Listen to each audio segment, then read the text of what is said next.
सर्वांना नमस्कार। हे गणित बघा एकदा।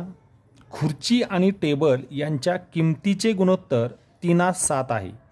टेबलाची किंमत जर 441 रुपये आहे तर खुर्चीची किंमत किती? बघा गणितामध्ये काय दिलंय, गुणोत्तर दिलेले आहे। कोणाकोणाचं? तर खुर्ची आणि टेबल यांचं गुणोत्तर। खुर्ची आणि टेबल यांचं गुणोत्तर काय दिलेलं आहे? 3:7। याचा अर्थ असा असतो की जर खुर्चीची किंमत 3 रुपये असेल तर टेबलची किंमत 7 रुपये आहे। खुर्चीची किंमत जर 3च्या पटीत वाढत असेल तर टेबलाची किंमत ही 7च्या पटीने वाढणार आहे। म्हणजे बघा खुर्चीची किंमत जर 3च्या पटीत म्हणजे साधारणपणे जर आपण 3 दुने 6 रुपये केली तर टेबलाची किंमत होणार आहे 14 रुपये। खुर्चीची किंमत जर आपण 30 रुपये केली तर अर्थातच टेबलाची किंमत होणार आहे 70 रुपये। खुर्चीची किंमत आपण 60 रुपये केली म्हणजे 20 न गुणिले केलं आपण, बरोबर ना, 20 त्रिक 60, तर याची किंमत सुद्धा किती होणार आहे? 140 रुपये। 20 नेच गुणावं लागेल ना आपल्याला याला। म्हणजे त्याची जी पट आहे ती तिप्पट आणि याची 7 पट असणार आहे। कोणती किंमत ठेवा? त्याची 3 पट किंमत म्हणजे खुर्चीची, आणि एखाद्याची टेबलाची किंमत किती? तर 7 पट। तर अशा पद्धतीनं आपल्याला हे गुणोत्तर दिलेलं आहे। गुणोत्तर समजून घेऊया आपण। गुणोत्तर याचा अर्थ काय?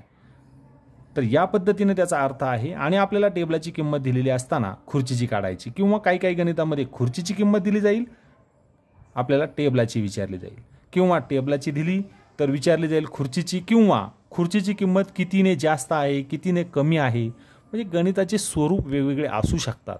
फक्त आपल्याला कन्सेप्ट क्लिअर होणं फार गरजेचं आहे।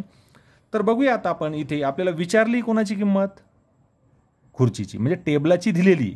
म्हणजे जर आपण असं मानलं तर टेबलाची किंमत ही ज्यावेळेस 7 रुपये असते त्यावेळेस खुर्चीची किंमत किती असते? 3 रुपये असते, बरोबर।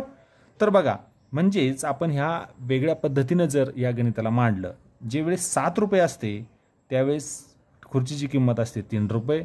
मग आता जर 441 रुपये किंमत आहे, किती किंमत आहे? 441 रुपये, तर त्यावेळेस खुर्चीची किंमत किती असेल? आणि अशी गणितं आपण अनेक वेळा सोडवतोय। 7ला 3 तर 441ला किती?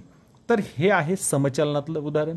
आणि म्हणून आपण काय करणार? हे 441 भागिले 7 इंटू 3 हे उदाहरण आपल्याला सोडवायचं आहे। अत्यंत सोपं उदाहरण आहे, अत्यंत सोपं आहे। ज्यावेळेस टेबलाची किंमत 7 रुपये, खुर्चीची किंमत 3 रुपये। उलट केलंय आपण। का उलट केलंय? खुर्ची आणि टेबल हे उलट काय केलं आपण इथे? कारण विचारलंय खुर्चीची किंमत, आधी दिलेली खुर्चीची किंमत आहे, आणि म्हणून आपण टेबलाची किंमत आधी घेतलेली। ओके, एवढाच बदल केलेला आहे। आता हे आपल्याला कॅल्क्युलेशन करायचं आहे।